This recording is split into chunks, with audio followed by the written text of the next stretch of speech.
morning. Just doing a sound check, having finally got onto WebEx.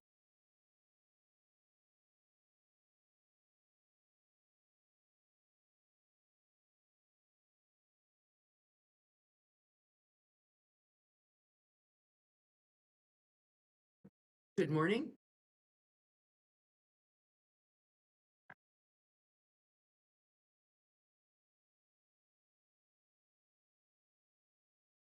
Good morning, everyone. We have quorum, I believe, and I just want, before we start, to say thank you for your patience, but there's been some challenges with our system. I'm Councillor Alejandra Bravo. I'm the Chair of Economic and Community Development Committee. We have quorum, and now I'm calling meeting 24 to order. Welcome, everyone. Today's meeting is being held by video conference and in person at City Hall in the Council Chamber. This meeting is also being live streamed online at youtube.com/Toronto City Council Live. Ooh, let's take a deep breath and acknowledge the land that we're on. And while we may be meeting in different locations, the Economic and Community Development Committee would like to acknowledge that we're meeting on the traditional territory of many nations, including the Anishinaabe, Chippewa, Haudenosaunee, Wendat peoples, Chippewa, and that we're now home to many diverse First Nations, Inuit, and Métis peoples. And we also acknowledge that Toronto is covered by Treaty 13 with the Mississaugas of the Credit here on their ancestral land. This is also a time when we acknowledge that we are all in the City of Toronto Treaty peoples, including those who came here as settlers, as migrants, either in this generation or in generations past, and those of us who came here involuntarily, particularly those brought to these lands as a result of the transatlantic slave trade and slavery. We pay tribute to those ancestors of African origin and descent. If you are registered to speak at today's meeting, please listen for me to call your name. I will call the speakers in order that they appear on the list. The list of speakers can be viewed online by visiting Economic and Community Development Committee page at toronto.ca/council and clicking the speakers box for today's meeting. Members, the city clerk has provided all agenda materials on toronto.ca/council and on CMP, the clerk's meeting portal. Clerk's IT staff are available to members if you need help with your devices. I also want to remind you to please submit and approve your motions by email. Staff are available at ecdc@toronto.ca to help with motions. Members, as we are meeting in the council chamber, please note that you will be able to control your microphone. You will be able to control your microphone as you would in the committee room, so I'm not going to be overriding you. Are there any declarations of interest under the Municipal Conflict of Interest Act? Seeing none, may I have a motion to confirm the minutes from our meeting on September 16, 2025? Councillor Candeville, thank you. All in favor? Carried. Before we do the agenda rundown, I want to welcome Councillor Nathan Shan to the committee, a new councillor representing Scarborough Rouge Park, and we look forward to your contributions. So we are going to do the agenda rundown now, and let me just start here. EC 24.1 is Canada-wide early learning and childcare expansion, and that's being held down. EC 24.2, strategic expansion of the Association of Community Centres in new development projects to strengthen Toronto communities. Does anyone want to hold that down? Okay, I have a motion. Oh, sorry, there's a presentation. Just a little disorganized today. EC 24.3, intention to designate the Humber Bay Shores Business Improvement Area for Ward 3. Any questions? Anybody want to hold that down? No? So I'll move that. All in favor?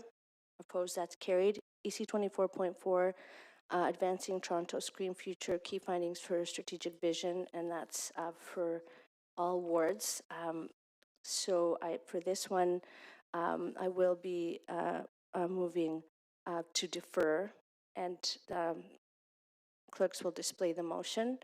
So this is a motion to defer consideration of this item so that it comes together with the staff report on the 2025-2030 strategic priorities for the Toronto Film Office, and that will be brought forward to this committee in Q2 of 2026. Any questions of the mover? All in favor? Opposed? That's carried. EC 24.5, Dublin and London Mission 2025 final report. And I have, does anyone want to hold that down? I have a motion to refer this item, and I'm going to ask clerks to display it. And that's at the Economic and Community Development Committee, refer this to the General Manager of Economic Development and Culture to finalize costs for this mission as outlined in Attachment C and the report from September 15. All in favor? Opposed? That's carried. EC 24.6, address evictions through disaggregated race-based data on social housing. And I believe there are speakers on that, so that's held. Creating EC 24.7, creating a small business-friendly approach to licensing and permitting, and that's being held. As we will have by Councillor Carroll. And EC 24.8, creating community opportunities through the 4610 Finch Avenue East long-term care home project in Ward 23. And we're holding that down for visiting Councillor Myers. And at this point, I'm going to move adding 2 more items to the agenda. I've shared those with committee members yesterday evening. The first one is EC 24.9. Toronto sports and culture should be for everyone, not just for the super rich. All in favor of adding this item? Opposed? That's carried, so that's added. EC 24.10 would be it would be understanding the impacts of Bill 60 on homelessness in Toronto. I've also circulated that with members of committee. All in favor of adding this item to the agenda? Opposed? That is carried. And now I would like to move a reordering of the agenda at the request of visiting Councillor Myers. Would like to make that item on Finch EC 24.8 the first item to consider. And at the request of the Vice Chair, Councillor Carroll, I would like to make the item EC 24.7, creating a small business-friendly approach to licensing and permitting, the second item that we consider today. Yep, move reordering of the agenda. All in favor? Opposed? That's carried. So adopting the agenda. No, we don't need to do that. Okay, so we're going to go to the first item, which is 24.8, and that item is the creating opportunities on Finch. We have a speaker on this item to begin with, and that, let me just call your name. That is Liban Gebra Mikhael, Taibu Community Health Center. Online welcome, Liban, also member of the Francophone Affairs Committee. Welcome, Liban. You have 5 minutes. Thank you, Madam Chair. I hope you can hear me okay. Yes, please proceed. Yes, thank you for this opportunity. As introduced, my name is Liban Gebra Mikhael. I am the CEO of Taibu Community Health Center, an organization established to provide primary health care and community programs for the Black community across the Greater Toronto area, the residents of the Malvern neighborhood, and the Francophone population in Scarborough.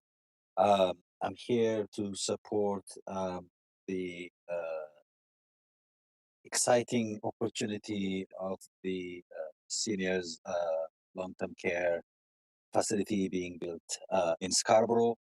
We are really looking forward to this opportunity, and in particular, considering the fact that many seniors from the Black community and other racialized groups experience barriers accessing culturally and linguistically appropriate seniors program and services, and particularly long-term care.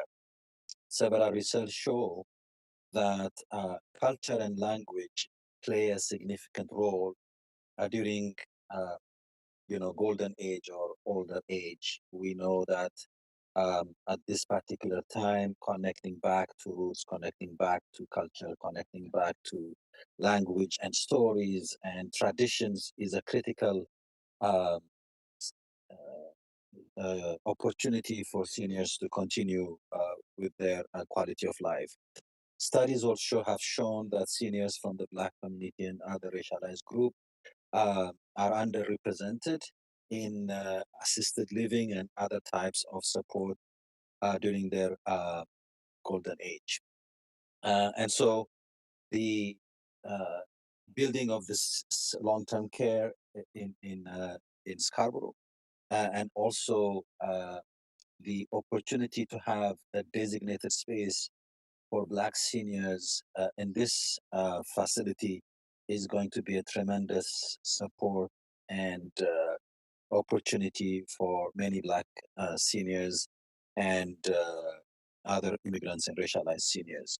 We have seen already what this has provided, for example, for Francophone communities who have a designated space at the Bendel Acres long-term care home, and how much this has provided a culturally safe space for seniors.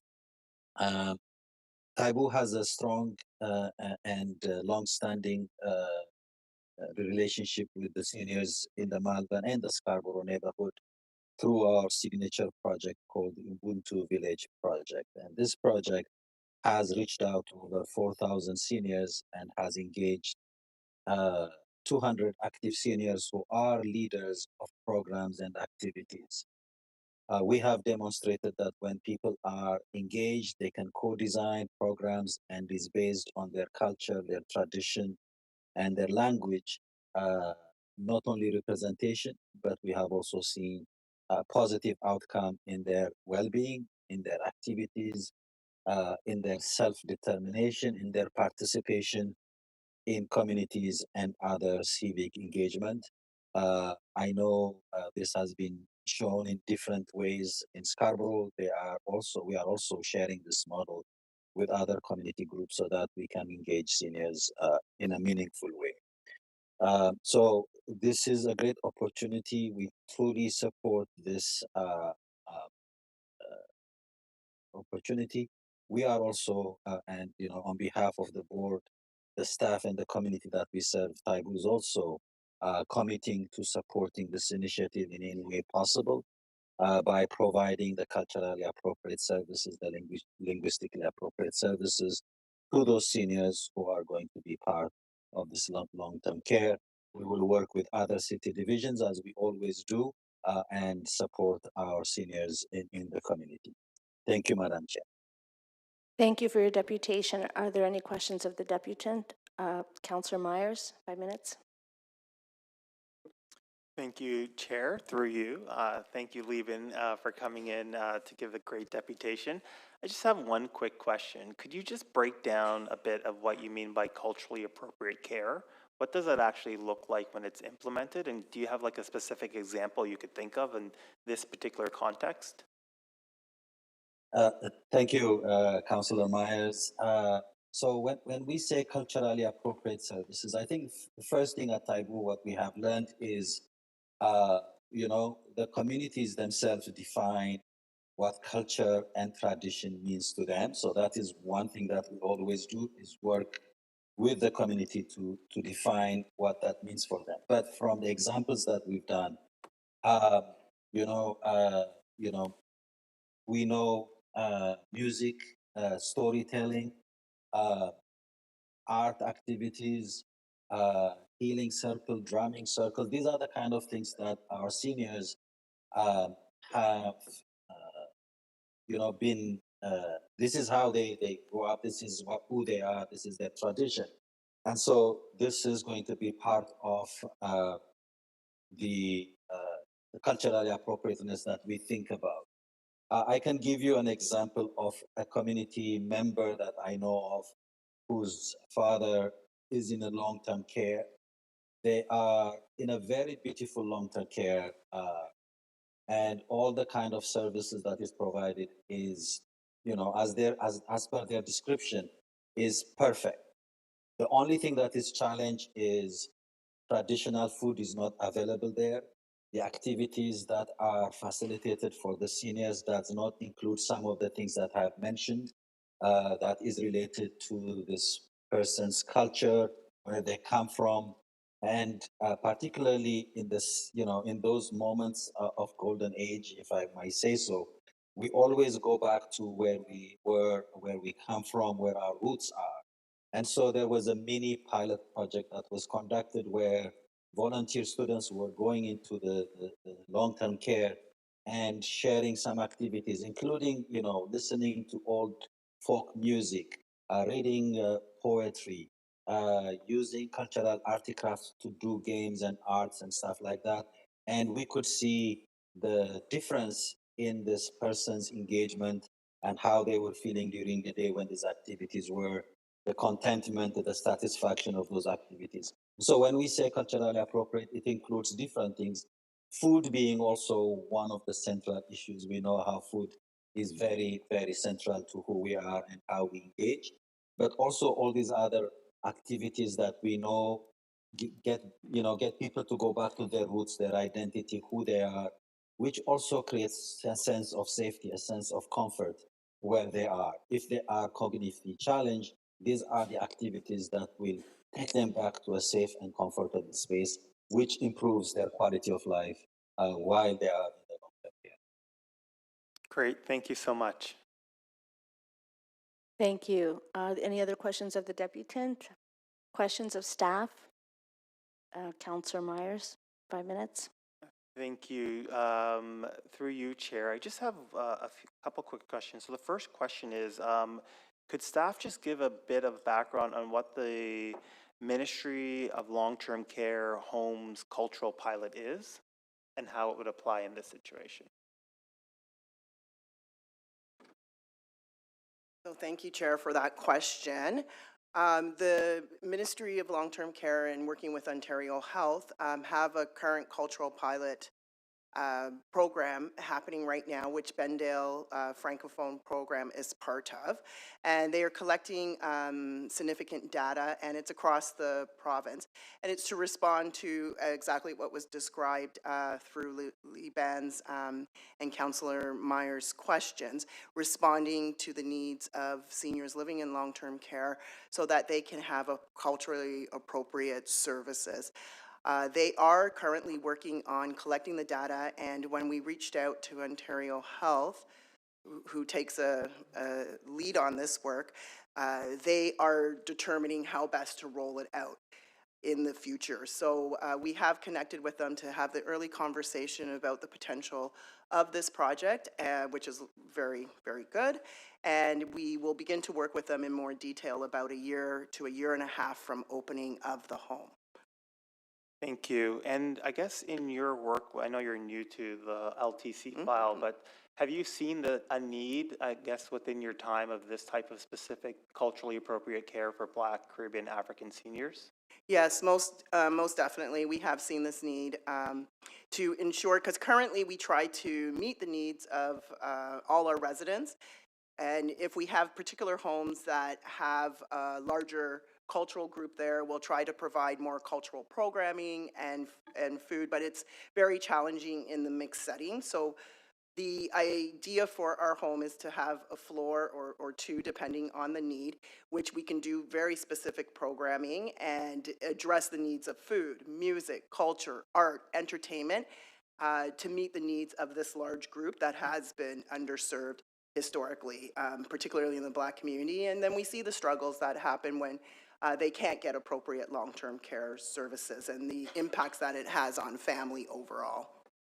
Thank you. And just final question, could you someone please explain how this project fits within the community benefits framework? What are community benefits and what could be the expected community benefits that could come from this project? Yes, great. I will turn that over to my colleague Lisa from CREM. To the chair, thanks for the question, Councillor Myers. The community benefits framework, it fits the community. So we analyze what the community can offer in terms of skill sets, of apprenticeships, of resources, and it can come through services and goods, so through social procurement, and also through workforce plan. So we developed this through our construction agreements. Targets are set in place with the successful proponent of the construction agreement, and we reach to the community on what they can offer during the construction. So we're talking jobs, potentially construction jobs, other jobs related to the construction, anything for local businesses? That is correct. So it can go through services and goods, through social procurement, where we benefit the communities from purchasing, local Tim Hortons or things like that, through all the way to a workforce plan with apprenticeships, through skill sets, and also partnerships with organizations, local associations, schools that offer jobs on the construction site. Thank you very much. Thank you. Are there any other questions of staff? No, on the item to speak, Councillor Myers. Thank you through your chair. I just want to say thank you to everyone who's worked very, very hard to get us to this point, particularly Nicole and Lisa, on making sure that we have a really good project that will really benefit a lot of seniors in the ward. My ward Scarborough North, has the highest percentage of Black residents living in the city of Toronto at about 10%. That doesn't include residents who identify as Trinidadian, but they might be South Asian, and that, this language that was selected was specifically chosen so that it would incorporate not just Black seniors, but also Caribbean seniors, whatever their backgrounds and ethnicities. This is something that has been long overdue and badly needed in the community for a very, very long time, and I'm very, very excited to see this initiative come forward. We've also been working to have the facility named after Bernice Redmond, who was the first Black nurse in Canada. She's born and raised in Toronto in 1945. She was admitted to practice nursing in Canada. She could not attend nursing school in Canada because there was due to segregation, so she had to study in the States. She came back. She was a public health nurse in Nova Scotia before eventually coming back to Ontario, where she was also the first Black nurse admitted to the Victorian Order of Nurses. So this will be a significant cultural and health gem within the community.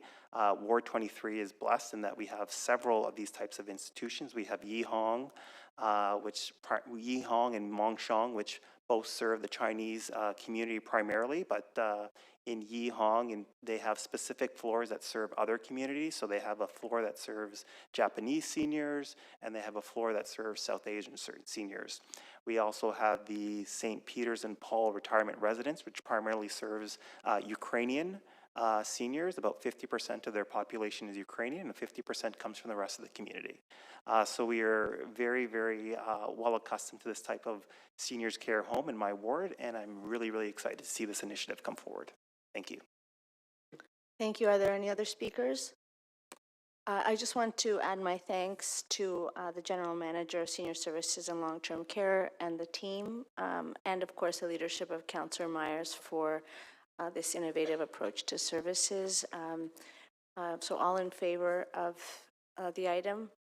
Opposed? That is carried. Thank you. Thank you. We're now going to go on to the next item. EC 24.7, creating a small business friendly approach to licensing and permitting. This motion came to our last meeting of Economic and Community Development Committee and was referred back to committee by council. So that means that it's here without recommendations. So first of all, we're going to go to questions of staff. Does anybody have questions of staff? No, seeing no questions. Councillor Candeville, questions of staff? Thank you, Madam Speaker, and through you to staff. The spirit of the letter that's before us upon referral from City Council, are there any new practices that may result from this passage that would help address the core concerns shared by Councillor Fletcher?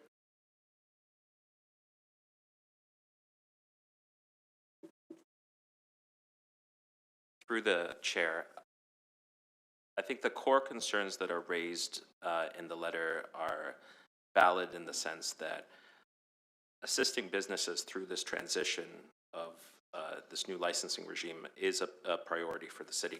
And I think what we're learning through this transition period is that there are areas for improvement. And I think what the letter is highlighting is the continued work that we're doing with our partners in the city to ensure that businesses are in compliance with the bylaw in as seamless a transition as possible. Okay, so this is building on existing strategies to improve the MLS experience of small business owners. Is that fair to characterize what's happening? Through the chair, yes, I think that's fair. Okay, thank you. And to General Manager of Economic Development, we've heard and experienced concerns from small business owners, particularly small restaurant, mom and pop owners, not in relation to MLS, but recently in the last few months in relation to zoning. What is the relationship between ECDEV and zoning or planning to address the concerns around that, to provide that support for small businesses to succeed, but that are being perhaps restrained by onerous zoning conditions? To the chair, EDC's role is to act as a liaison, working closely with business and understanding their needs, and then advocating for those needs, both in the development of policy and its application, with planning in the matter of zoning, but also in other issues such as taxation or regulatory work. We're looking to improve that function that EDC plays. The action plan for Toronto's economy called for the creation of a small business solutions office, which we are looking to stand up soon, and these motions call for a timeline for that. That office would be a one-stop shop with people, city staff, expert at playing that liaison function, hoping to ultimately reduce the friction for business working in the city. Thank you. And in relation to that potential coming from this office, to provide the example that we've been supporting small businesses with, have been communicating directly with planning and zoning to address the parking ratio. For example, with notwithstanding the creation of this office, can our office work with EDC to now, and planning, to recognize what are the systemic pieces that are impeding economic development, to address those issues both through bylaw, zoning bylaw, and any other economic supports? To the chair, absolutely. While we are collecting information directly from business via the red tape hotline, we understand that frequently businesses bring their concerns first to their councillors' offices. So we would love to hear what you're hearing from your business stakeholders on the ground so that we can help smooth out the working relationship. Excellent. And how do you see the improvement between zoning, planning, and EDC improving upon established successes? To the chair, we've been really encouraged by work undergoing with planning right now in terms of how to ensure a business-friendly climate for our land use planning regime in the City of Toronto. So I'll use a couple of examples. They have undertaken a look at small, fine grade retail within residential settings. They're currently looking at the setback requirements and Class G truck loading requirements that face commercial podia for residential developments on avenues. And they are also collaborating with us on an office space study to understand the needs of commercial office space in the city. So we're really heartened that city planning has the interest of Toronto business at heart. Okay, excellent. Thank you. Thank you. Any other questions of staff? No, to speak, I'll just say that I've already advance circulated my motion. I'm going to go to the vice chair first. Councillor Carroll? Thanks, Madam Chair. Can you hear me? Yes, we can. I've been unsure this whole time because the sound check was impossible to do this morning. So there are some motions before but that are going to be put before community. Putting mine on the table, but I'd like to speak to not only this one but the motion that you're about to move. Uh, to, to let people know that a lot of work has gone into this. What we're doing with this motion and with your most helpful motion, Madam Chair, bring together multiple items that really are getting at the same thing. Earlier this year, Council supported a motion from myself to create a red tape reduction hotline specifically for small business. It had a soft launch and we started to get feedback right away, including we're hearing about issues that are in other divisions. That's why in that motion, we also endeavored to give the general manager of EDC through the city manager's office the delegated authority that where a small business brings forward a problem that could be more immediately addressed or individually addressed, they have the authority to do so. They don't have to bring each of these items to council. But what we do want is an overarching report coming forward that gives us an overview of problems that may need us to make procedural changes as well. And so the combination of these two motions brings together getting the feedback from the red tape reduction hotline pilot that we're undergoing right now. And I should tell you that when we did the soft launch in the summer, just by launching it yesterday publicly, we already have far more input pouring in, almost double. And so we know there's work to do in this area. But we also want to make sure that as we do that, we're remembering that this is all part of our original Sidewalks to Skylines plan, which has a motion in about creating a small business incorporation complaint center. And we want to zero in on the problem first raised by Councillor Fletcher's letter, which are the issues specifically to over enforcement and in areas of zoning. So these motions pull together and make sure that we're not missing any of this work, but that we also plan on getting a report back to us in this committee that gives us the overarching view of what's coming in on that hotline in 26, so that we can make sure that anything council needs to do so that staff have the wherewithal to do this work will come forward then as well.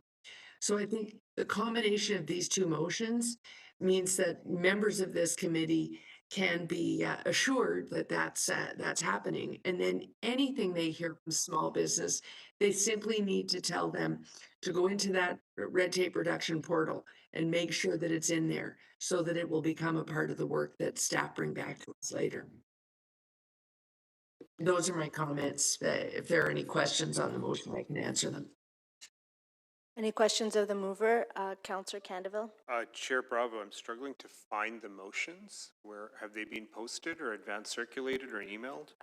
The Councillor Carroll's motion has just been displayed, and perhaps that yeah, it's on the. It was on the screen. You can put it back there. Yeah. Okay, just a point of order. When motions are put on the floor, are they like in City Council? They're advance circulated if the member wishes. So, is there a way to to see the motions without having, because I think halfway it went, It can be posted to CMP if you'd like to log in, but the motion has been shared now, and I it think, wasn't there long enough to actually read it, Right. that's why. okay. Well, if I may say, Madam Chair, it was forwarded to clerks last night, but I believe that system failures this morning precluded it being posted before now. We can always hold this item down, If you don't mind, so Councillor read it Candeville, carefully. but I will speak to it first, so you have time to review. Madam Chair, if I could just point out, I'm at a police event. I'm sorry about this. Yes. But if there are questions of the motion, I will need to leave the meeting at 11 o'clock. Okay, so Councillor Candeville, we have until 11 to consider this, so we're going to, I'm going to speak now, and we're going to finish speakers. Then we're going to check in whether we need to give you more time to review the motion. And we have to be mindful that once Councillor Carroll leaves to meet her other responsibilities, we will have very minimum quorum. So that's one of the things that we have to get through. So any other speakers on this at this time? Chair Bravo, I think I'll be able to ask my questions, if any, following your remarks. Great. So we're going to innovate here. I'll speak, and then Councillor Candeville can ask questions of both movers if he wishes. So thank you. Display my motion, please, to clerks. So this is for the committee to request the Deputy City Manager of Infrastructure Services and the Deputy City Manager of Community and Emergency Services to report back to Economic and Community Development Committee at our February 24th meeting. And this is about, addressing the concerns that were initially raised by Councillor Fletcher with a more business-friendly approach and some specific protocols for small business licenses and permits, so that with a focus on compliance instead of enforcement, and issuing a summons for these simple matters. So the next piece is about outlining a cross-divisional training and educational plan by municipal licensing and standards and economic development for small business owners and operators, so they understand their obligations. See updates and a timeline for operation on the Small Business Solutions Office, the one-stop shop for small business services contemplated in the action plan for Toronto's economy. And that would include the promotion and accessibility of the office's services for small business owners and operators. This is really a companion to a lot of the work that has been outlined by the Vice Chair with respect to economic development, but also the red tape reduction work that was done by municipal licensing and standards to make sure that we cleaned up that bylaw and modernized it, which was a huge piece of work that reported earlier this year. Clearly, there's work to be done in ensuring that its implementation is flawless and that we're providing the kind of client customer service that small businesses need in an environment where they're facing shrinking profit margins, pressure from expensive commercial rents, which is one of the biggest threats that small business organizations have identified in terms of being able to be viable. My motions are consistent and companion to the motions moved by the Vice Chair. And it really is recognizing that we have to have economic development approach that reaches into every neighborhood, and this a very important generator of jobs and economic activity, which is small businesses in the city, and that recognition that the local economy is profoundly important to residents and to the broader economy. Particularly as we face threats from the United States with tariffs. We want to have a robust and growing small business sector to serve the various needs of our communities. So with that, are there any questions for either mover? Councillor Candeville, 5 minutes. Thank you, Chair Bravo. And to your motion first, if the Part B, are you amenable to a friendly amendment to include planning as part of that cross-divisional training? Planning staff don't have any role in enforcement of business licensing, so this is really addressing the enforcing the terms on which businesses are able to be licensed to operate.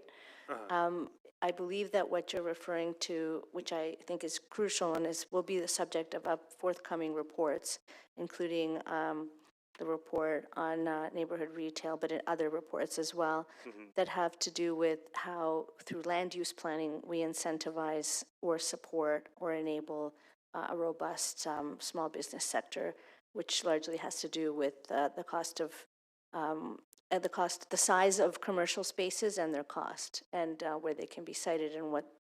Um, Fair enough, and looking forward to that okay, report. me too.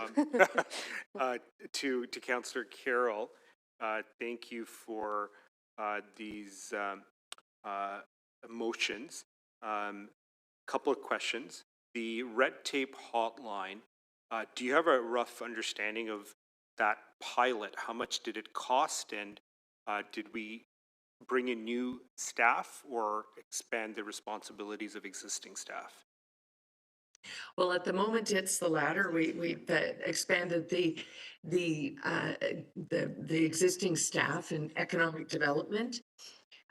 We will have to look at that because having launched it yesterday, not far from your ward, actually, Councillor Candeval, we were at the Red Tape Brewery, aptly named for the initiative, just a little bit west of where your ward begins. And we launched it quite publicly in the media, which has brought an influx, and your businesses can also communicate to it. It's pretty simple, toronto.ca/red tape. And so people can get in touch with us so that we can begin to group and catalog and address some of the issues that small businesses face. Do we? But at the moment, it's being done with existing staff, partly because there are various specialty areas in economic development that relate to all of these. And the general manager, where we need to go to, planning if it's a zoning issue, MLS and such. It's long been a culture in the city that with the job creation and economic development lens on it, that the general manager of EDC with the endorsement of the city manager can go across divisions to get people looking at the issues our Gotcha. small businesses face. Thank you, Councillor Carroll. And on the marketing aspect, is there any consideration to look at perhaps the top 5 language or top 10, the ability to circulate the marketing in different languages? Oh, the marketing of the hotline itself? Yeah. Well, going forward, and I think we'll see that in the report coming back, but we know that just by launching it in the media, the need for this caused basically soft launch that has gone on for the last few months by putting out a media announcement and having it covered yesterday in across CP24, CBC and the like. The number from the past few months doubled in one day.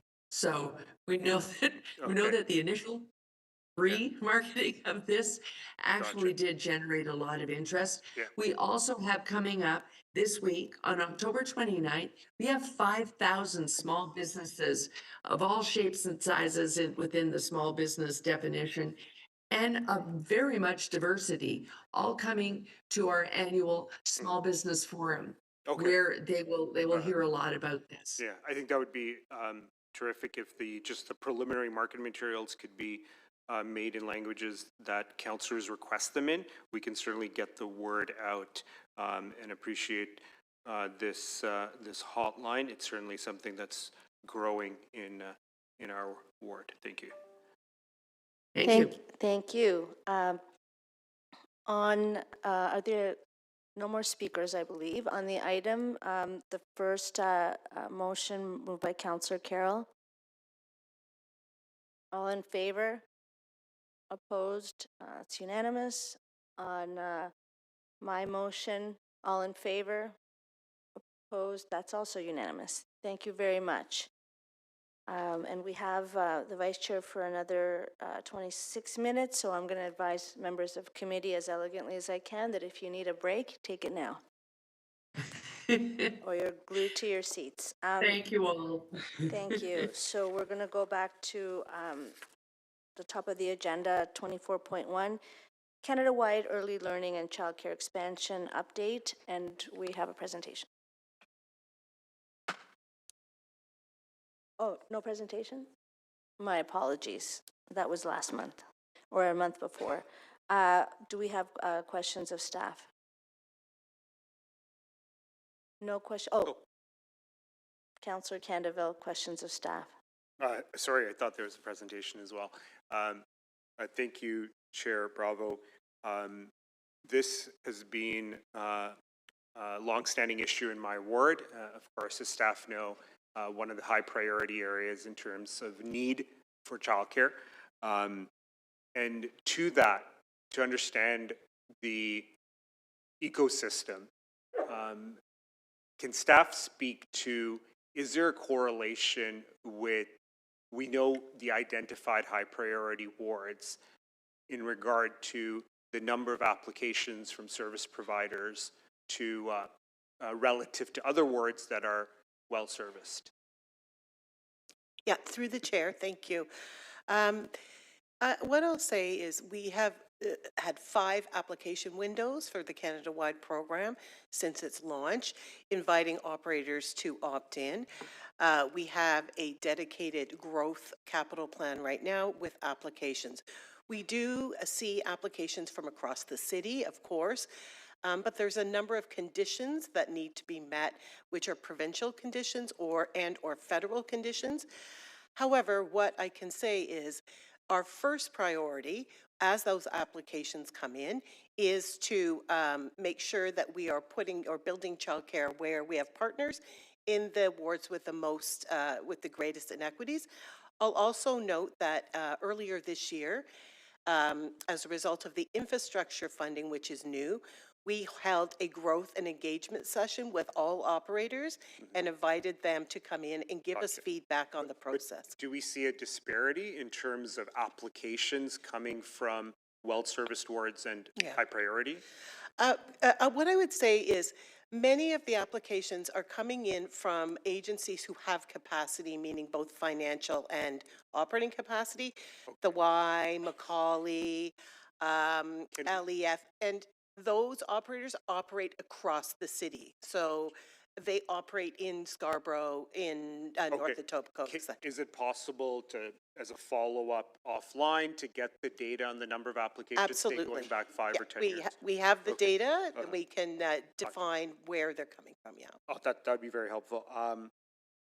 Through you, Chair, can staff discuss if there are any real or perceived barriers for service providers in submitting applications, whether it's relative to high priority or well serviced? Are there any real or perceived barriers?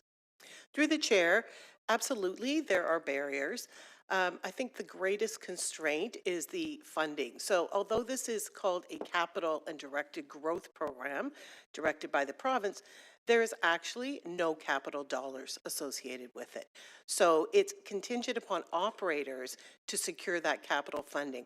That's the greatest barrier, particularly for not-for-profit operators. Once they have secured that capital, the operating is committed through the province, but it is, quite frankly, an operating, a capital program with no capital dollars. Gotcha. And certainly that is a reality, or the support or lack thereof from the province.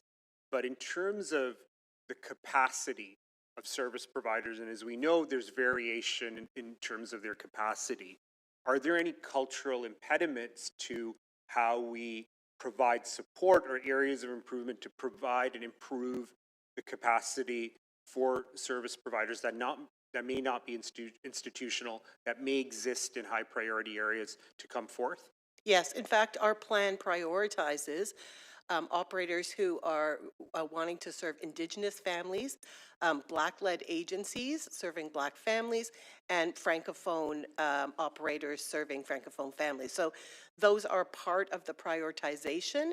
and indeed working particularly with Indigenous and Black-led agencies Okay. to support them through the process. So what I'm trying to get at and land is that our residents, and I'm nearing 2 years, they see this disparity. We're one of the highest priority areas, and they're seeing areas that are very well serviced, that are higher SES.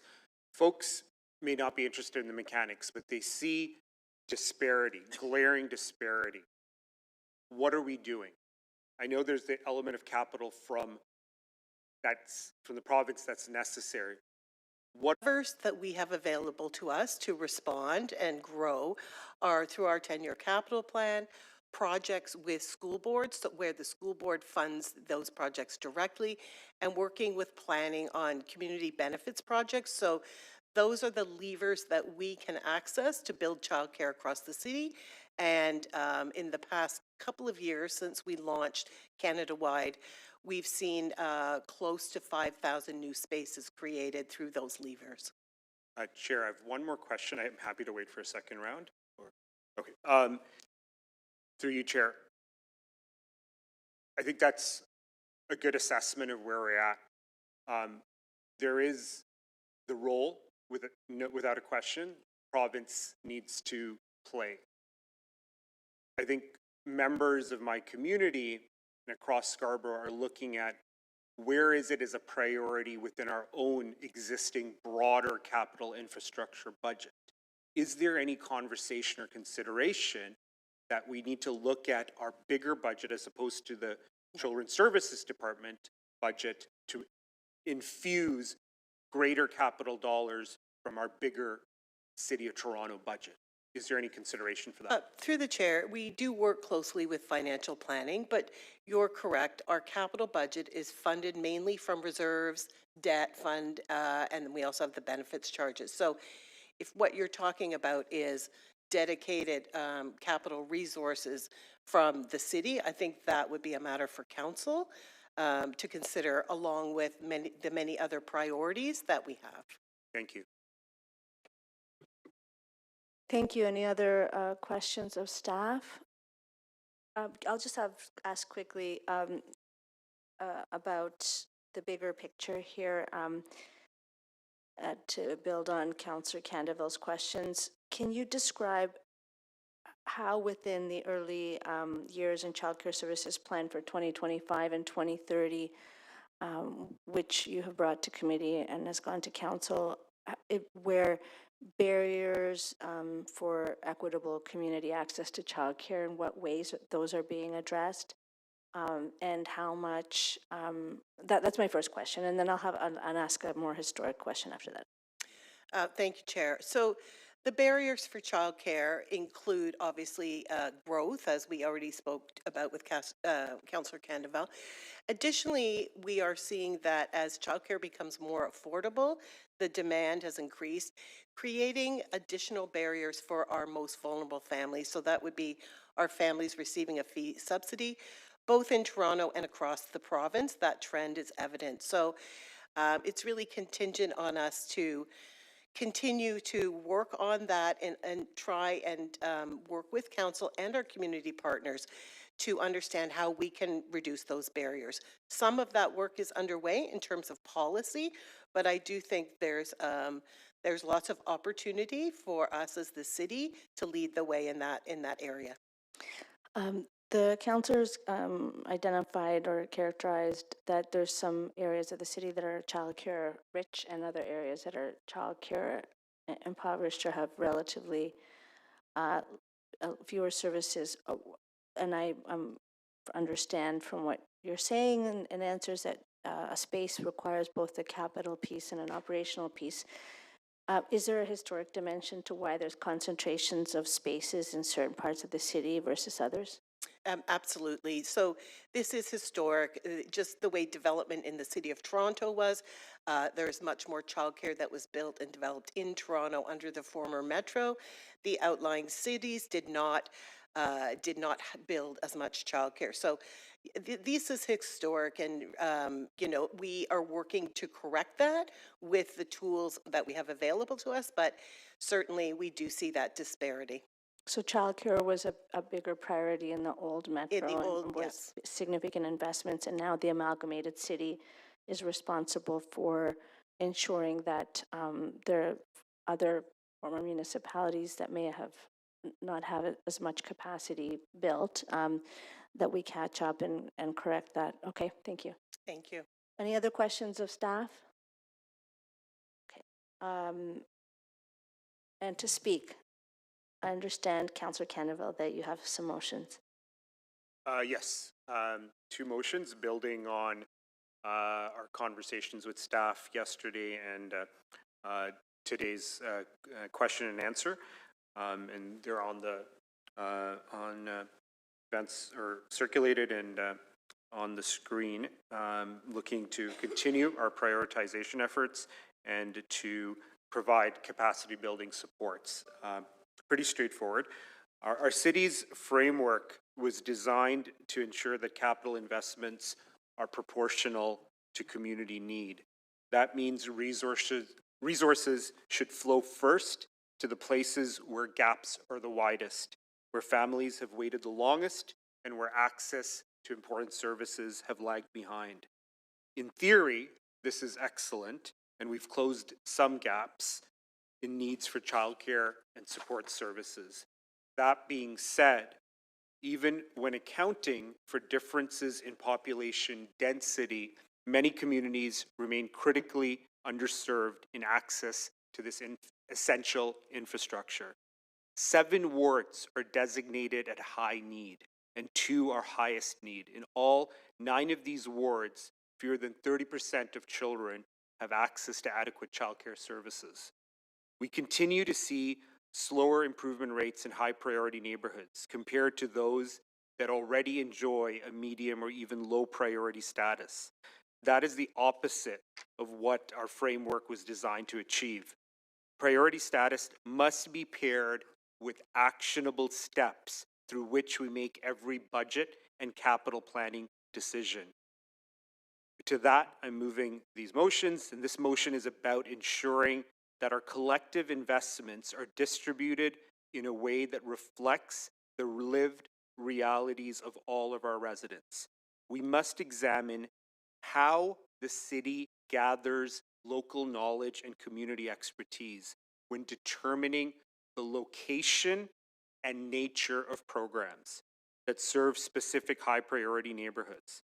The outreach and consultation process must of course be transparent, consistent, and accessible so the voices of residents directly shape the investments meant for them. The historic context cannot be ignored. However, 27 years after amalgamation, they can't be an excuse for the decisions we make as a city council on where our budget dollars land. I fully acknowledge the challenges of working within provincial and federal funding restrictions, but the city has both the data and the policy framework and the budget to do better.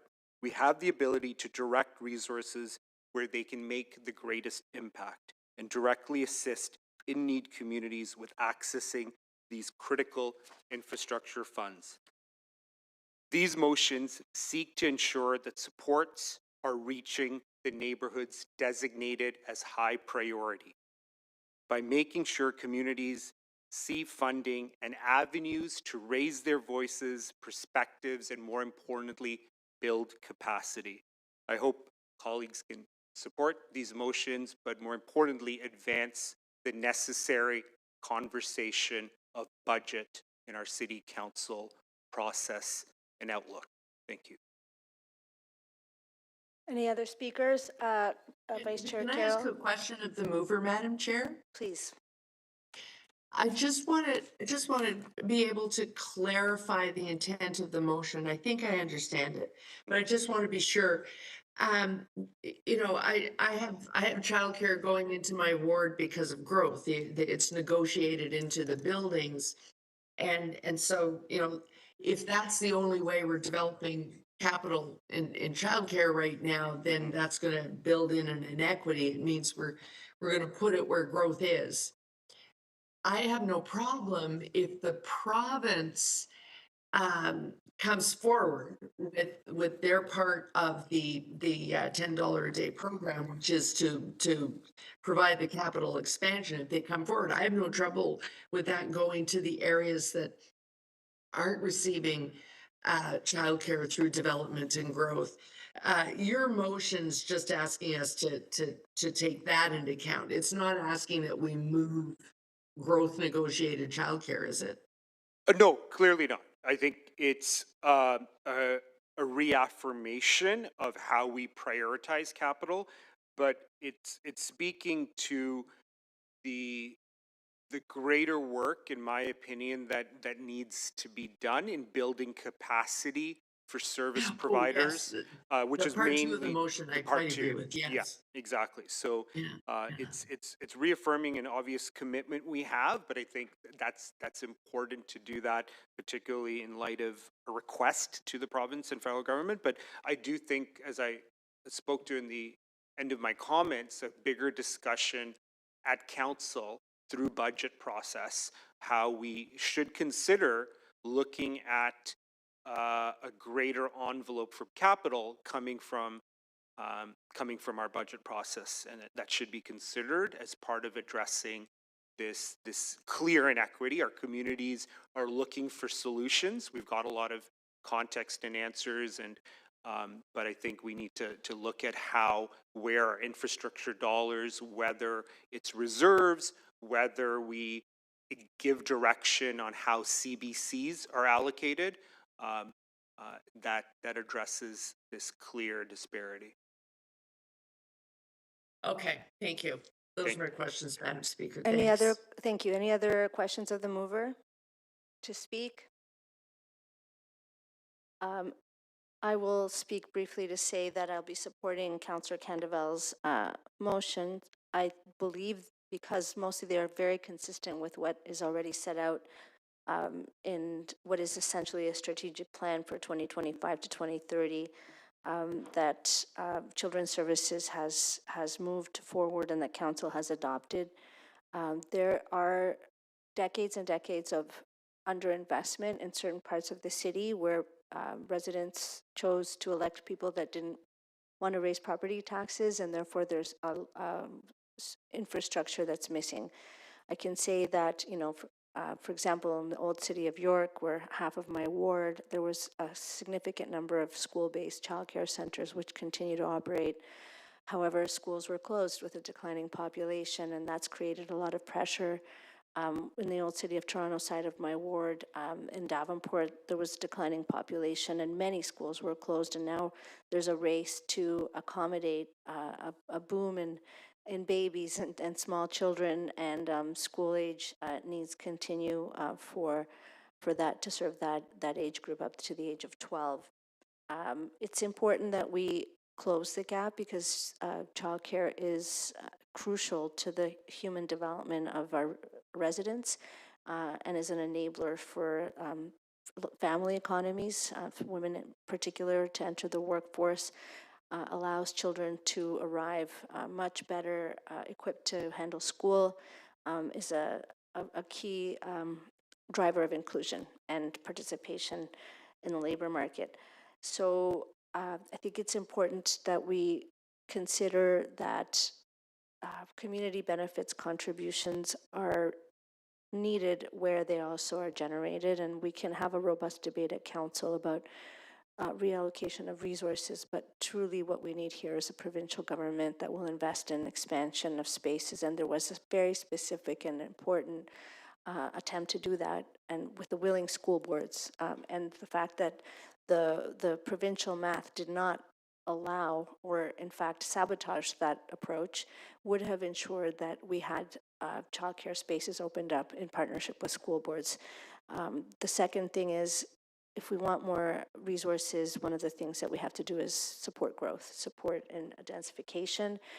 That's certainly happening in Davenport, and yet we still struggle with the need to ensure that residents, families are able to access these spaces. So equity is a long road, and it certainly does require prioritizing people where there has been neglect. And we, I think, need to make sure that it's layered with income and other coexisting challenges. Because geography alone doesn't, cannot drive our decisions when we're talking about social services. We also need to consider who's being left out, and while a ward or a neighborhood might appear to have a lot of services, it's not necessarily equitable participation within that. So there's a lot of work being done at Children's Services, including improving navigation and access for parents and the capacity building piece with the sector. We have a roundtable coming up with the sector and invite all members of committee and in fact all councillors to come and participate to hear directly about the operational and implementation challenges that are taking place in this very unstable sector in terms of funding and just even in terms of workforce given the wages. And so with that, I think we'll just consider Councillor Candoval's motions. All in favor? Those are carried, I believe, unanimously. Item is amended. All in favor? And that's adopted. Thank you. Just a reminder that I believe we are now 4 members of committee, and so we have a minimum of quorum. I hope that we're all going to be mindful, and I know that I appreciate very much Councillor Shan, Councillor Mantis, and Councillor Candoval being here. We're going on to the next item, which is the EC 24.2, Strategic Expansion of the Association of Community Centres and New Development Projects to Strengthen Toronto Communities. And we have a presentation.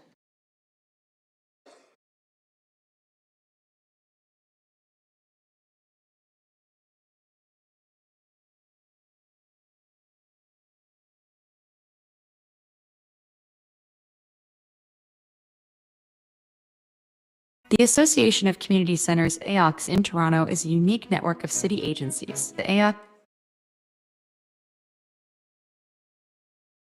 That was a sneak peek.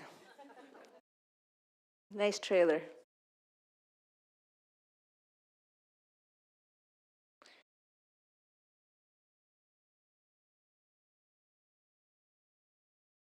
The Association of Community Centres, AOCs, in Toronto is a unique network of city agencies. The AOCs are governed by volunteer boards of management made up of local residents and the city councillor, ensuring that decisions reflect the needs and voices of the community, with operational support from the City of Toronto. What makes our community centres a little bit different is that people really come here for more than just recreational-based programming. We offer food banks, we offer one-on-one support, we offer dynamic youth programs, senior programs. My kids, they grow up here in this community. They attend a lot of programs here. They feel this community as a second home for me and my kids too. And the role of the AOCs are to provide programs and services that are uniquely relevant to the local community, that have a focus on social, educational, or recreational initiatives. And in our case, I'm very much about advancing the rights of 2S LGBTQ folks across the City of Toronto. So at the Ralph Thornton Community Centre, we offer a range of community programs, services, and also space provisions. Space is very difficult to find. So we offer a core service to the community by offering space room bookings for people at a very low cost. AOCs are guided by a city board of management. A city councillor is designated member of the board. The city provides them with core funding for their administration and their core operations, their city staff, and the city system needs to support their functioning. There is something that's so unique about the model in that it creates that stable core that allow the AOCs then to thrive. We leverage that $1 million and we turn it into 3, sometimes 4, depending on the environment. And then you grow this thing in partnership with the city, who's an incredible partner in all of this, because they recognize the strength of community and the strength that the lived experience of individuals coming up to the center, regardless of your economic status, your educational background, where you come from. You can get on one of these boards and you get a voice. And I think that is the key to the Waterfront Neighborhood Center, is that not only do people want to participate in our programs, but they also want to give back. It's that ownership that can't be replaced by most other models. It's that ownership from the community that really changes the way these services are delivered. My dream for the next 10 years is that we as a city is supporting certainly the expansion of this model into other places where it can have a deep impact, and that we are elevating the importance and the effectiveness of community development as how we achieve a strong, healthy, safe, just city. They're standing the test of time, and we just need more of them.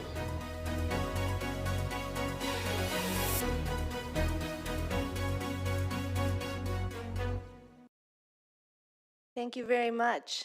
We got a video presentation instead of a PowerPoint presentation. No less powerful, however.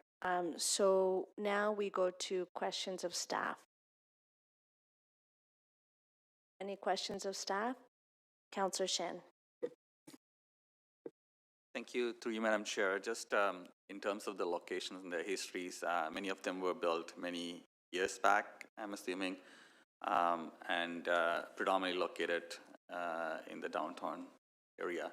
I just want to get a bit more context and history of why it took a while for us to look about expansion, or even any historic context that might be helpful to understand why those came to be. So through the chair, the Association of Community Center model is correct. It was developed through the old former city of Toronto, and all AOCs are mostly in the downtown core in the former city of Toronto.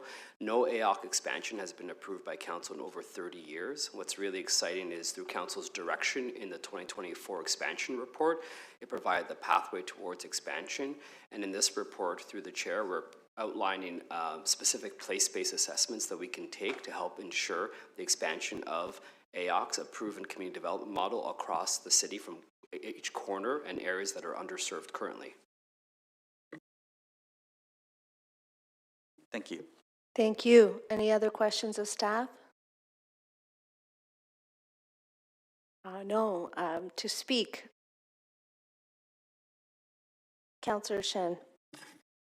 Thank you, Madam Chair. Through my work in the not-for-profit sector, I've worked with a number of these organizations that are currently in the AOC, is that what it's called? And I think it'll be great to see such models in other parts of the city. It brings the community together, it brings local governance, local ownership, it actually allows for expansion to other levels of government and other forms of fundraising, and gives much more responsive way of looking at things. We just need to make sure we do this in a way that contextually protects labor rights and wages, and consistency around how staff are going. You don't want to have multiple locations where there's inconsistency in how they're being paid or treated, or how much workload there is, and so on. So just being mindful of that context, but I think there is a lot of positive promise out of this. So looking forward to seeing more results on this. Thank you. Thank you. Any other speakers? I will move my motions. So these motions request the General Manager of Parks and Recreation, in collaboration with the Executive Director of Social Development, to integrate guidelines and models outlined in this Association of Community Centers Expansion Implementation Strategy, and bringing it forward to the Parks and Recreation Facilities Plan, and incorporating a subsequent multi-year AOC operations plan into future divisional facility plans and designs. And secondly, that City Council requests the Board of Toronto Community Housing Corporation to direct its CEO in collaboration with the Executive Director, again, of Social Development, to incorporate the AOC implementation strategy and the multi-year Association of Community Center Facilities and Operations Plan in corporation capital planning and facility design. This is a really exciting moment. I think, I don't remember who said it, I think I'm looking right at you, that the last time that AOCs were considered and policy changes were made for expansion was the last time the Jays won the World Series. So maybe this is a good luck for the next game, and we can feel a little bit better about last night's heartbreaking loss. There's a few important things here with this AOC expansion report. First of all, yes, it's to ensure that every part of the city and the former amalgamated cities outside of Old Toronto are able to benefit from a model that has been proven to to implement community development principles into its functioning. Not all of them are downtown, but I certainly don't have any in Davenport. There are, however, excellent stories of, for example, a young person walking into an AOC as a small child to participate in services and one day becoming executive director of that AOC. That is the kind of outcomes that we need in the city of Toronto, where we have social development goals as part of the delivery of these services at the community level, taking into account locality, local culture, local knowledge, and ensuring at the same time through this process that governance is consistent. And I think that's something that Councillor Shan just spoke to, that we have consistent practices and with respect to staff, but also that we ensure that through the, that the City of Toronto exercises sufficient oversight in terms of AOC's mandates, aligning with, and mandates and mission and operations, aligning with core values and principles that have been adopted by Council in the City of Toronto.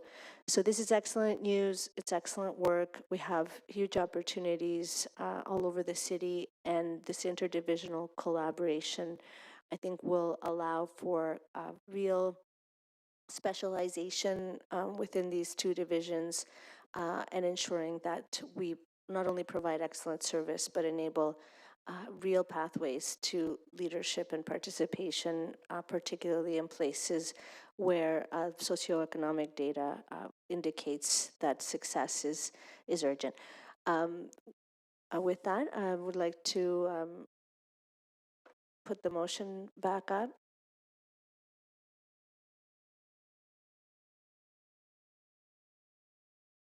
Thank you. On the motion, all in favor? Opposed? That's unanimous. And item as amended, all in favor? Adopted. Thanks very much. So we are now going to our next item with speakers, finally. If their speakers are still here waiting patiently. EC 24.6, Addressing Evictions Through Disaggregated Race-Based Data and Social Housing. Request for presentations is the name of the item. We have now 5 speakers on this item. The first speaker is Walid Kogali Ali. Welcome to committee. You have 5 minutes.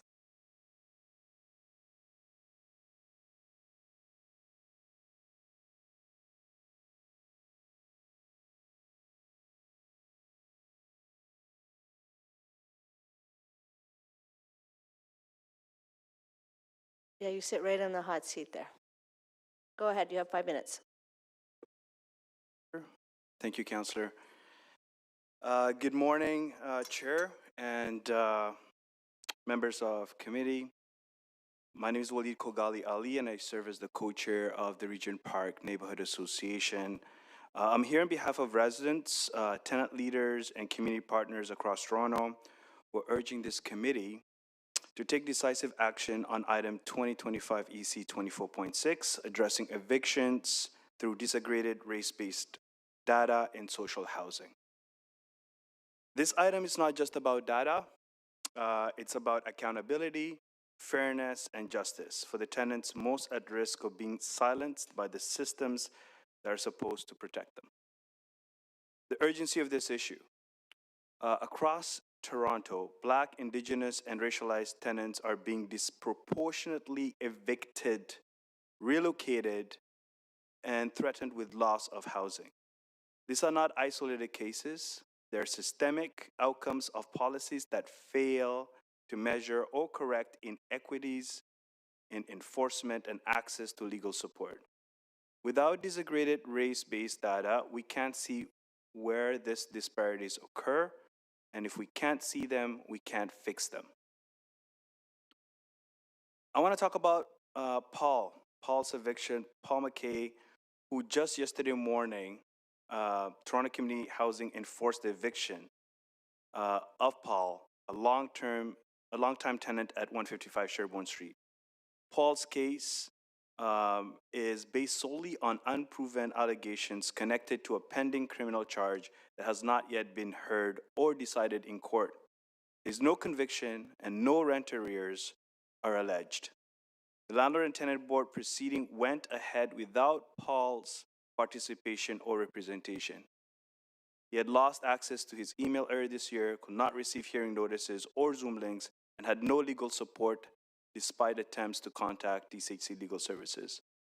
Yet a notice to vacate was enforced yesterday at 8:30 a.m., displacing Paul from his home.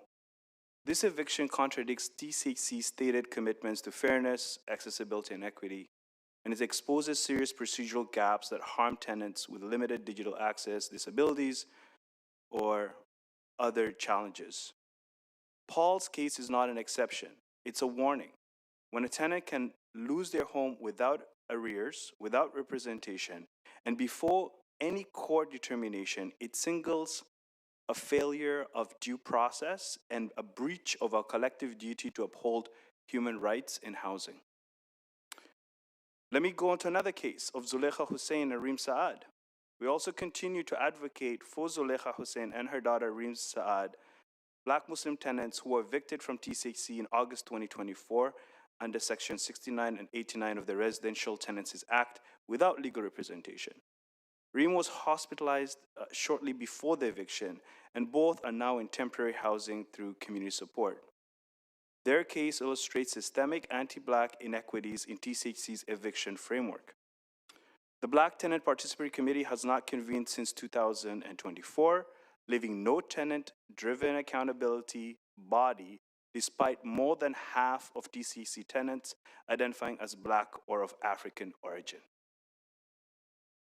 The CABRAC motion adopted on September 3, 2025, directing the implementation of race-based eviction reporting has not been operationalized. And the Ombudsman Toronto 2025 report confirming that weaknesses in procedural fairness disproportionately harm Black women and families. The eviction of Zulekha and Reem was not simply a housing management decision. It was in every sense a racial justice failure. The broader pattern. Through the Empowering Tenants Project, funded by the Department of Justice, we've held dozens of community consultations from Regent Park to St. Jamestown to Moss Park and beyond. Tenants repeatedly describe evictions carried out without proper notice or support, communication barriers with TCHC and the landlord and tenant board, trauma and instability that ripples through families and communities. The data we do have is fragmentary, but it points to the same truth. Racialized tenants, particularly Black tenants, are overrepresented among those facing evictions and displacement. 10 seconds. The risk of Bill 60. The passage of Bill 60 compounds these risks. By streamlining eviction procedures and reducing oversight in the name of efficiency, it will accelerate the removal of vulnerable tenants while weakening safeguards for due process. We're asking the city to move forward with adoption of this motion, mandate the collection, analysis, and public reporting of disaggregated race-based data, establish an interagency eviction prevention and accountability table, require TCHC to operationalize the CABRAC motion within 60 days. In closing, every eviction is more than a bureaucratic action. It's the loss of safety, dignity, and belonging for a neighbor. On behalf of the RPNA and our partners across the city, I urge you to adopt and strengthen item 2025 EC 24.6 to make Toronto. Over time. Okay. Thank you so much for your time, and we hope to work together on protecting the rights and dignity of all tenants. Thank you for your deputation. Are there any questions of the deputant? Seeing none, we'll go on to May Mohammed. Is May here?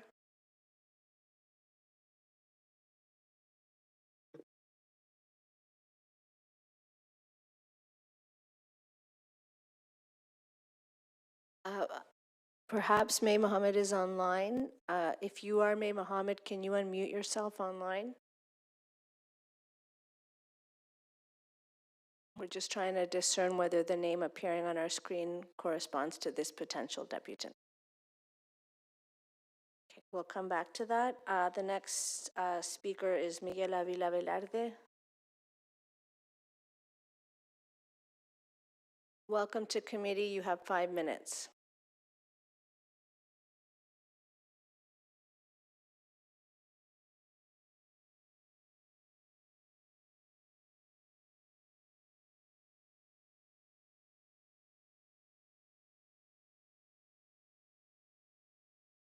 I was just notified that the speaker's online, the one before me.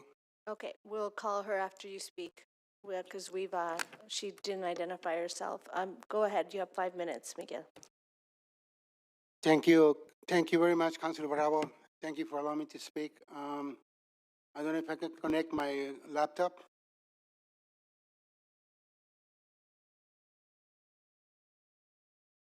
Here we are. Thank you.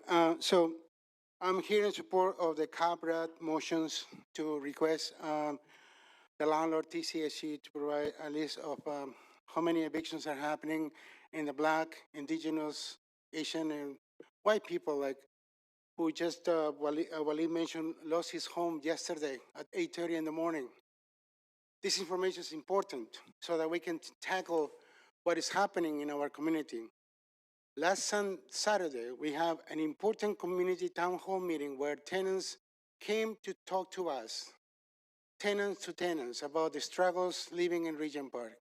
We have a new project called Empower Tenants Project, which is funded by Justice Canada, in which we want to collect data from all the residents in that community that are being faced with injustices,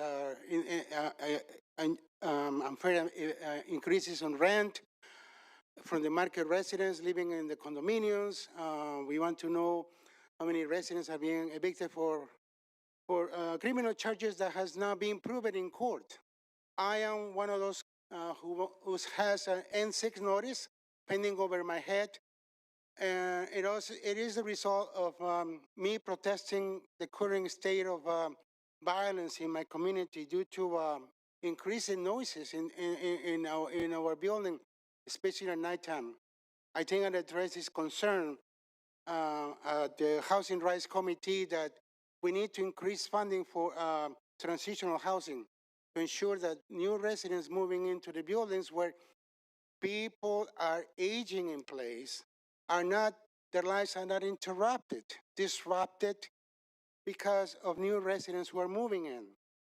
But again, going back to our tenant empowerment project, it was a great success.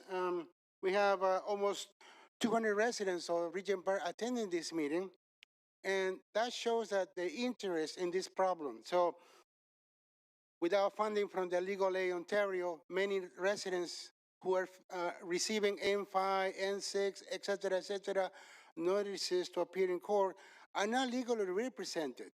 And that is a problem. And hopefully this study will help the government of Canada, the federal government, to provide funding so that our legal clinics are able to defend those residents who have been wrongfully accused, wrongfully evicted by their units.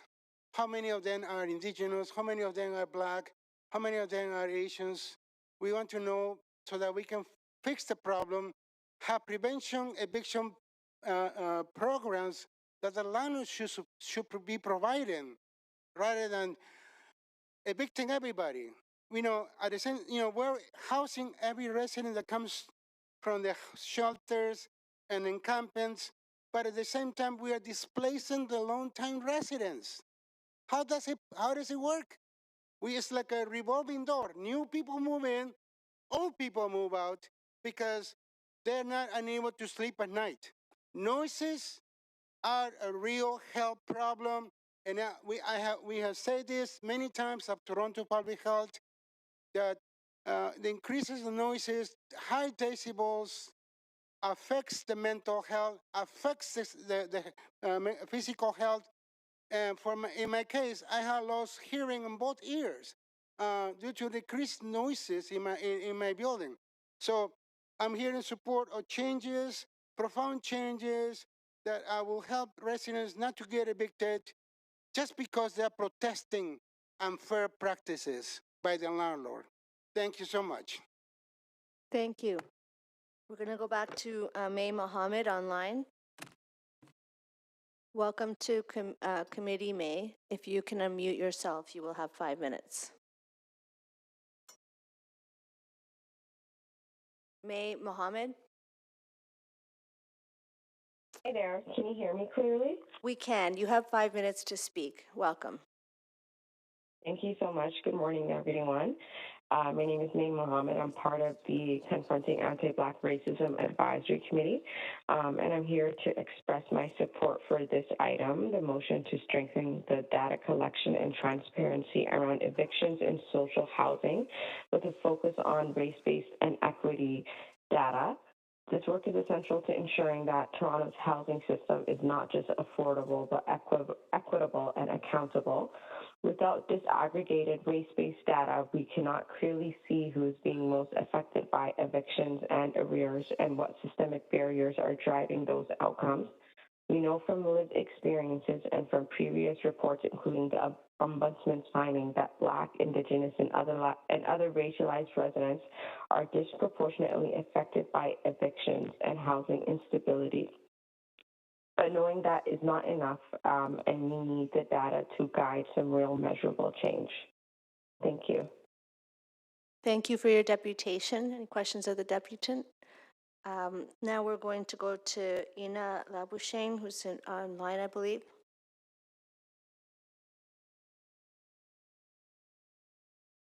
Ina Labuschagne. I'll call you again in a, oh, we do have Ina Labuschagne with us. Could you unmute yourself, please?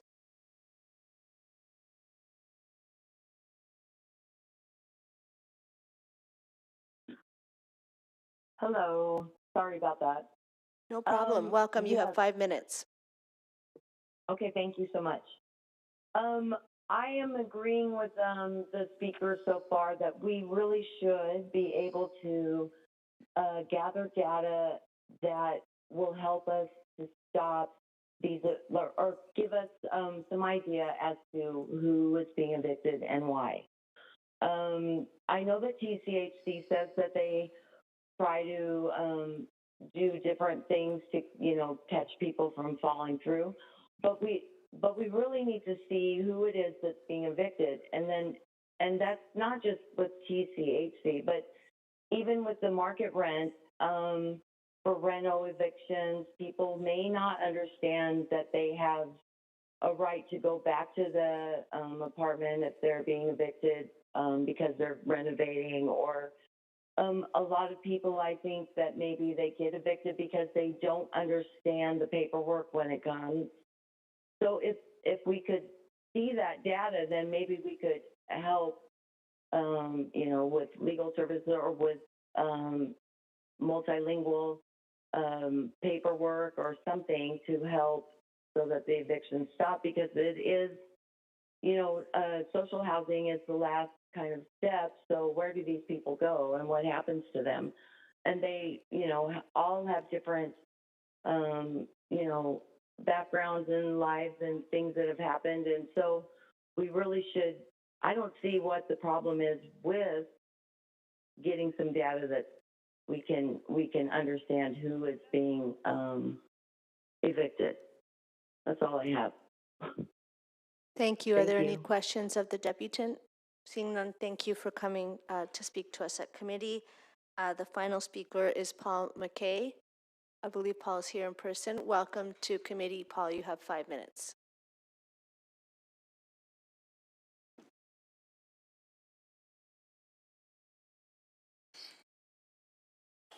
Good morning. I'm speaking on behalf of myself. I'm a resident at, former resident at 155 Sherbourne and Shooter Street. I was evicted as of yesterday morning by sheriffs. My locks were changed. I'm now homeless and with very little options available. I wasn't granted the ability to defend myself at a LTB hearing. I received no paperwork for an appeal process. We have mail fraud that's rampant in my building. They actually shut our mail system down for a couple of months this year, where we had to go to Commissioner Street to the main Canada Post hub. And it's very proven that there's corruption within that system, and I think I've been a victim of that at this point. I have no criminal convictions on my record. I am currently in a battle of a court case that I haven't even started yet, and it's being used against me currently that they were able to use that as an eviction clause, and the fact that I wasn't able to attend a hearing. I don't know what I'm going to be doing at this point myself. I have also a dog that 130-pound puppy that we've just made homeless as well. So at this point, I don't know where I'm going to go. I do have friends that are helping out, but yeah, I don't feel like I've got many options left. So I'm trying to figure out what my next step is. I've got people behind me, got good people behind me. I know that, but I don't think things are going to move fast enough for things to actually work out properly for myself and basically my son, I guess what we're going to say. So I'm looking for help as much as I can, and I just want answers on what was done in this system with the LTB, the Toronto Community Housing. Seems like there's quite a few holes in it that people are falling through. I'm not the only one, I know that. I've met a few people myself that are in very similar situations, and I just want to know what's going to be done about it, because yeah, we're going to have a lot of people homeless in the next little bit if this is the way it's going to be allowed. Are there any questions of the deputant? I'll just ask quickly, did you contact your city councilor's office when this was occurring? I actually contacted the Toronto Ombudsman. They reached out to some organizations, but they have no power over the LTB at all. They told me. So they did reach out to them, but there was no response. I tried reaching out to legal from the TCHC, no response. They were looking obviously to wash their hands with me as a tenant. I was originally a geared to income tenant at one point, and I had a career up until the arrest that happened in my unit. They're using a charge that hasn't been proven in court. I haven't been given my day in court to defend myself. I was 46 years old, never had a charge before this. Had a great career going.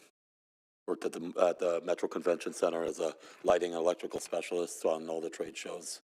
Also worked in the concert industry as a stagehand, and that has fallen apart dramatically over the past year. I'm very sorry to hear that. I understand that you have, we're going to get some information from you, from the team. Thank you for coming to committee, for sharing your story. Thank you. I appreciate the time. Thank you. We are concluded deputations. Are there any questions?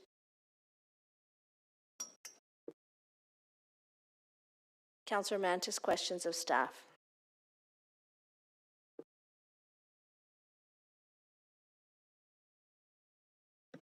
Is that better? Okay. I'll ask the questions all at once, and then you guys can just reply. Number one, hearing the deputant, the last deputant right now.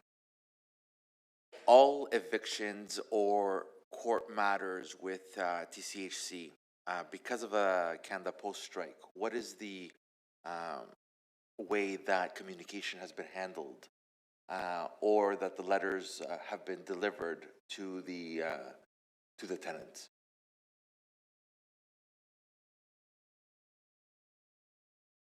Through you, Madam Chair, it would depend on the specific circumstances, but we would, if we had a concern that a letter was not going to be delivered due to the Canada Post strike, we would hand deliver it. So in the case of like on this one, I don't want to get into details or specifics, but I mean, if someone is being summoned to go to a court hearing or to a tribunal hearing, will he be hand-delivered the letter? Through you, Madam Chair, again, it would depend on the specific circumstances. We would make every attempt that we could to deliver the letter to the tenant.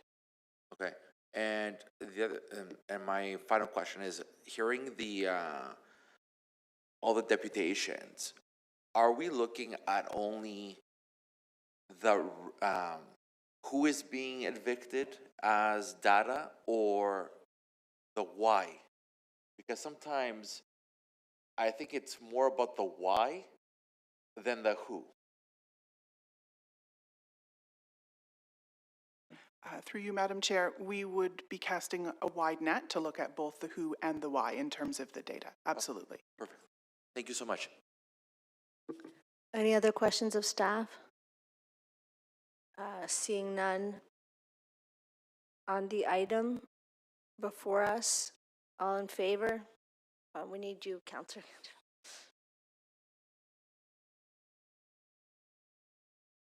All in favor? And that's carried. Thank you. We're going to move on to item number 9. And that is the letter I submitted, EC 24.9. The letter is titled Toronto Sports and Culture Should Be for Everyone, Not Just the Super Rich. If we can display the motion, I'll speak to the item.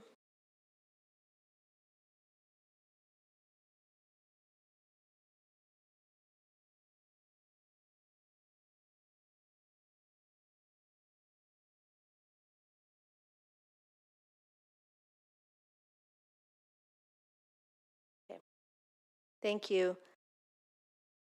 This is a request for the Executive Director of Municipal Licensing and Standards to explore similar consumer protection enforcement activities for upcoming major sports events, including the World Series games and the FIFA World Cup events, as was employed during the Taylor Swift 2024 concert events in Toronto, with the aim of ensuring commercial operators are fully complying with municipal bylaws and rules for businesses such as commercial parking lots and street vending. And number 2, that the city council requests the government of Ontario to introduce legislative changes to combat predatory pricing and fraud, including restricting the resale of tickets at above face value. You know, why? Well, because these are really important moments in our city's history. Sporting events define us in many ways. I remember so fondly 92 and 93. Toronto was a very different place at that time. Youth unemployment, however, was really high. Crime was much higher. It was a harsh time to be young in this city. But our Blue Jays really lifted our spirits. And today, whether it's the Blue Jays facing off in the World Series or the 6 games that are coming for FIFA and potentially more if what we hear is true, people are abuzz with excitement in the city. With resale, with resale tickets now going for $10,000 when in 1993 you could get in for 32. That's kind of inflation that you can't really invent, and it means that price gouging is a parasitic industry that's defining how we experience important cultural and sporting events in our city. Everyone should have a fair shot at getting in. Everyone should have a fair shot at witnessing history, participating, and that's something that isn't allowed right now. By asking for members of committee to endorse this request to the province of Ontario, we would be helping this provincial government along, nudge it along, a journey that other provinces have undertaken. For example, Quebec, where there has been attention paid to this, and also helping the premier, who had initially said that he was going to do something about this, to give him a little encouragement to get on it.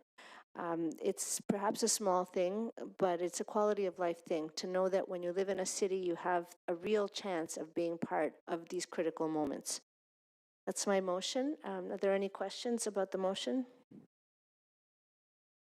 Councillor Mantis, sorry, go ahead. Madam Chair, it's not really a question. It's more of a comment. All right. Would you allow it? On the motion, of course, you can speak to the motion. I'll give you 5 minutes if you want. So I want to commend you for your letter, because as we know, all through society and history, sporting events have happened for the masses, for the people, no matter if we were in Roman times or even today. So seeing these extreme prices for tickets, no matter if you're in the 100 section or the 500 section, it's clearly price gouging. You can't say it any other way. So I commend you. I asked also.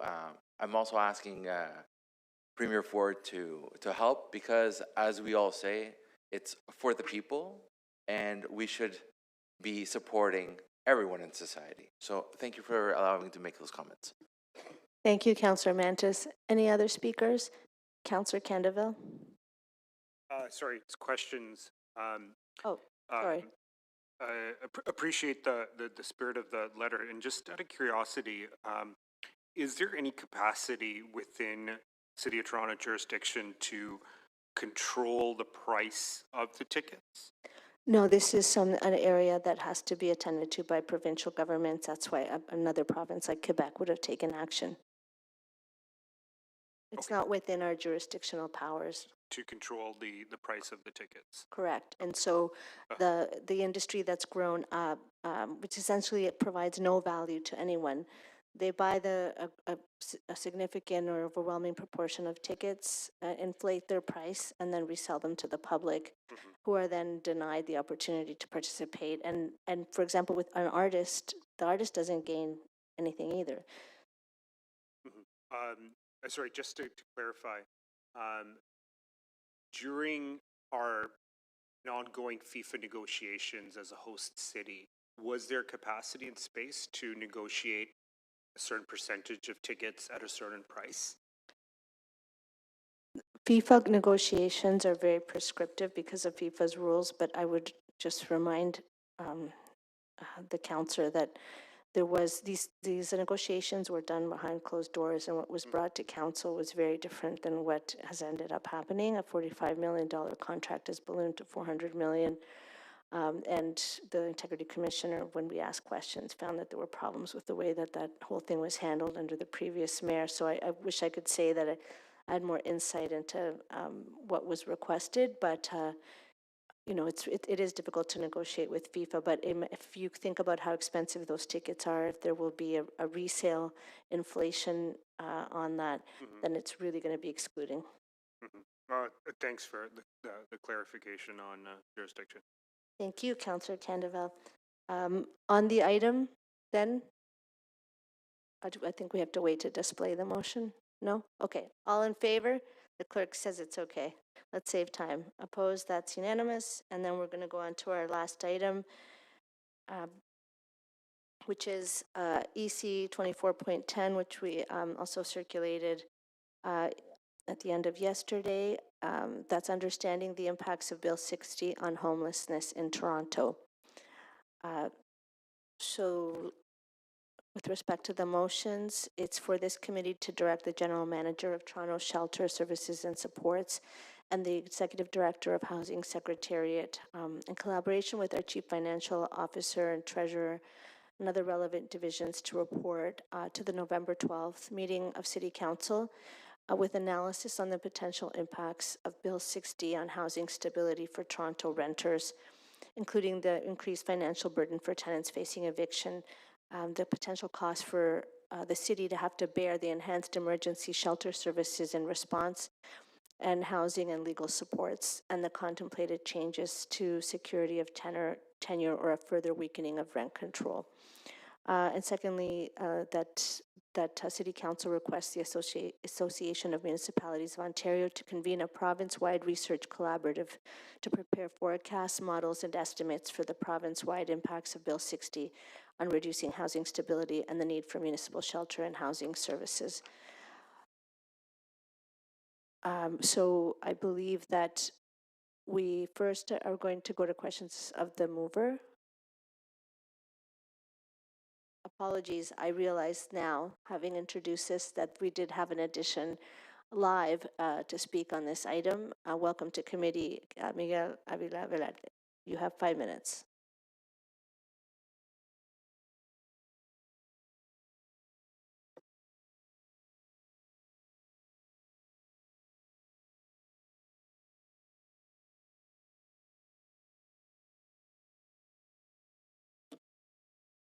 Thank you, Councilor Bravo, for your letter. It's very important that we bring this issue to the front of the, so that the community is aware how much prejudice this Bill 60 is toward renters. I forgot to welcome Councilor Nathan Chan to Council again. I know Councilor Nathan Chan, he's advocating for his community Scarborough. I know him since the days of Rafford, the mayor.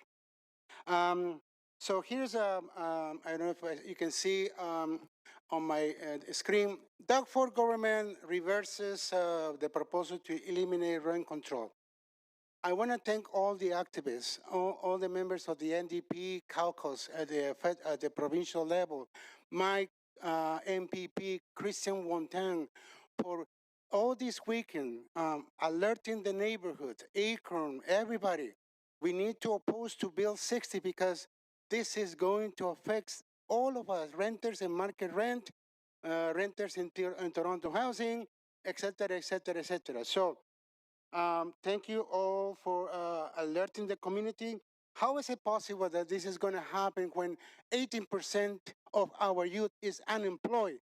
This is so cruel. And I want to tell you that Bill 60 is not dead, it's moving forward.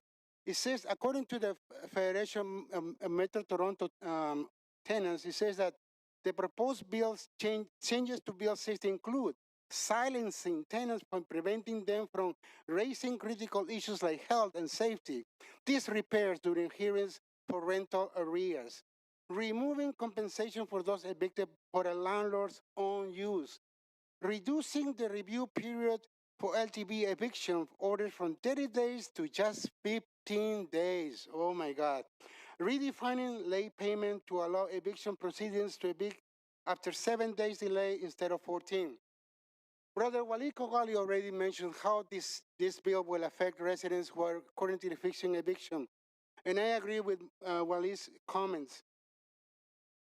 In short, I hope this conversation will generate interest from members of the community because we need to stand up to the bully of Doug Ford. And this little member, it says very well what we need to do. Stand up for your child, even if it means standing up against the world. We need to stand against the bully of Doug Ford.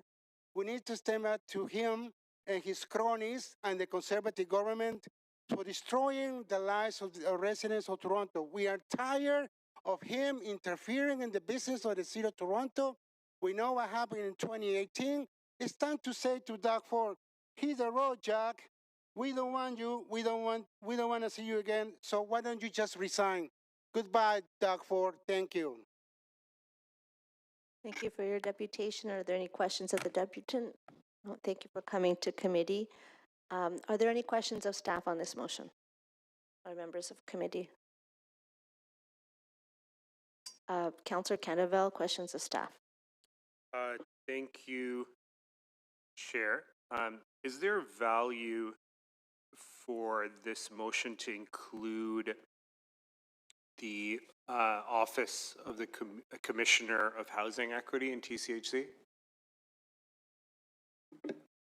Through the chair to the councillor, at this point, councillor, I think we've got direction here to report back on impacts. We will certainly look at our information, the information that's available to provide the most robust report back to council, and should we feel the need to engage with the Office of the Commissioner of Housing Equity, we'll take that upon ourselves to do so. Okay. How would you characterize broadly the relationship between the Housing Secretariat and the OCHG in regards to, given the sensitive nature of evictions, etc. The Office of the Commissioner of Housing Equity was an office created for our largest housing provider, Toronto Community Housing Corporation, to provide a secondary point of entry for individuals facing eviction or issues with their tenancy. It's been quite effective in terms of eviction prevention, and I think it spells a little outside of the realm of the report that's before us, which has to do with the LTB rules and the adjudication at the Landlord-Tenant Tribunal, but I think the impact of the Office of Commissioner of Housing Equity has been positive. Thank you. Thank you. Councillor, are there any other questions of staff to speak? It's important and a good sign that the provincial government did back away from their initial proposal to look at changing or ending entirely security of tenure.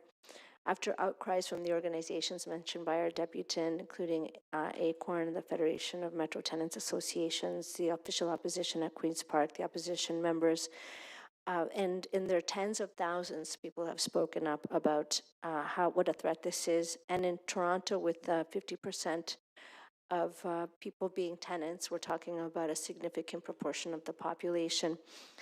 Why is this important to consider at this committee? Well, earlier this year, the Association of Municipalities of Ontario reported the groundbreaking number of 80,000 people homeless in Ontario. Our street needs assessment, which is conducted here in the City of Toronto for 2024, showed significant increases in the numbers of people who are homeless. And what's really crucial about what the findings in that important research is that 42% of people surveyed said that information about their legal rights as tenants could have prevented their loss of housing. Now, if you think that 15,000 people are homeless in Toronto right now, by that count, we're talking about thousands and thousands of people. In fact, as some of these changes go through, we will be contributing to manufacturing homelessness in Ontario, according to provincial legislation. And the burden of that will fall onto municipalities, including here at the City of Toronto, with the huge cost and the huge human cost of becoming homeless, of being unhoused, and then having to turn to emergency responses like shelter and insufficient affordable housing supply. So I hope, members, that you'll support this motion. And I'm guessing that I'm running out of time because I didn't start the clock. Are there any other speakers? All in favor of the item? Opposed? And that's unanimous. That concludes our agenda, members. Thank you very much to Councillors Candavel, Councillor Mantis, and Councillor Shan for being here. We made it through without any quorum problems in the end. Have a great day, and thank you so much for clerks and for all the staff that have attended, and to the members of the public who came to share your important thoughts. Thank you.